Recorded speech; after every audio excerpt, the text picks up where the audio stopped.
Recently, gubernatorial nominee Stacey Abrams stated, and I quote, "There is no such thing as a heartbeat at 6 weeks. It is a manufactured sound." There is no such thing as a heartbeat at 6 weeks. It is a manufactured sound. So let me ask you, is a heartbeat at 6 weeks a manufactured sound? A yes or no will suffice. So I want to start by A yes or no will suffice, ma'am.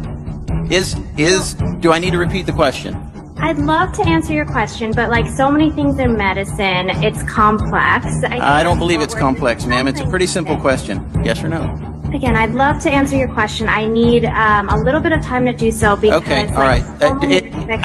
Okay, you're not going to answer my question. How many abortions have you performed in your lifetime? If I can answer your... No. How many abortions have you performed in your lifetime? Likely thousands. Likely thousands. Okay.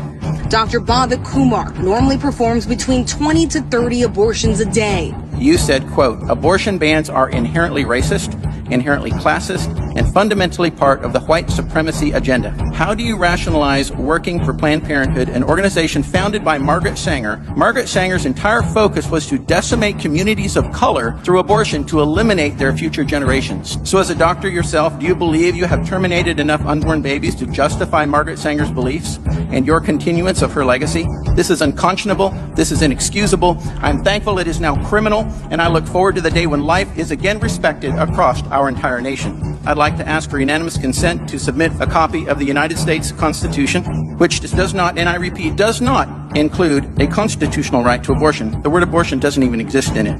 And I would also like to submit for the record the Declaration of Independence, which highlights the inalienable right to life. White women have the most abortions of any race and ethnic group, but black women are overrepresented, making up 27.6% of all abortions, while only compromising 14.9% of all women in the nation, giving them the highest abortion rate in the United States. In 2012 and 2016, in New York, more black babies were killed, aborted, than they were actually given birth to. What do you think about that? I think that's because a lot of black people, they not really take responsibility of the situation. Not even black people were raised by just the mother. So if they see that's the way they will grow up, they didn't have a father. Some are even scared, you understand that, to really because they didn't really have a love in their life. You get what I'm saying? So do you believe in abortion or not? I don't believe in it, but everyone's got their own reason for it. Yes, I mean abortion is wrong, you see. But like you said, everyone, they have different reason. Some woman, because she hasn't got advisor or maybe family, she might get pregnant. She doesn't understand the consequences. She may prefer abortion. But what we're saying is abortion, life, property, education, all that. Black people must wake up and say to themselves, are we doing the right way? Are we going the right way? Are we actually unity? Are we brother? And I say, actually, if you are a black American, the most unsafe place for you is in your mother's womb. And that's the truth, right? Is in your mother's womb. How sad is that? That is where you are most likely to be killed. That is where you are most likely to have your life taken from you. The biggest killer of black people in the Western world are black women. For 40 years, there has been a silent killer in the black community, hiding in plain sight. For 40 years, cancer, heart disease, diabetes, and violent crime have plagued the black community. But the black woman has managed to kill more black people than all of them combined. How? By killing her babies before they even get a chance at life. Abortion. Abortion in the black community is at an all-time high, and black women have taken the mantra, my body, my choice, and decided to kill their babies at sometimes 3 times the rate than any other race of people on the planet. Now, many black women are not ready to hear this, but at this point, offending you is not my concern. My concern are the millions of black people who never got a chance at life because mummy couldn't make good sexual choices. Now, because many women nowadays like to deflect and not take accountability, I'm going to have to address the counter-argument many women give for hearing these statistics.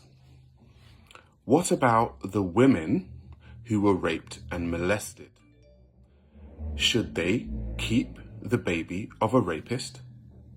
Well, firstly, I do not believe that any woman who is raped should keep a molester's baby. Sex is consensual, and if you were raped, that is a non-consensual act, and I do not think that women in this case should be obligated to keep this child. I fully understand. However, rape only accounts for 2% of abortion cases. 98% of abortions occur because of bad sexual choices. The equation is pretty simple. If a man ejaculates inside you, ladies, you're going to get pregnant. You are head of security for your own vagina. So it's my suggestion that you watch who you let ejaculate inside you. Abortion is not a form of contraception. In the Western world, you have condoms, the coil, the pill, the injection, and if they don't work, you have the morning after pill. With all that contraception made available in the Western world, there's really no excuse to be killing your children at such an alarming rate. As an advocate for pro-life, it's a shame to watch black women kill their children like this. In my opinion, abortion is murder. And before you become a murderer, you might want to think twice about how you have sex. Your womb is not a cemetery. A child should not die for the mistakes you made.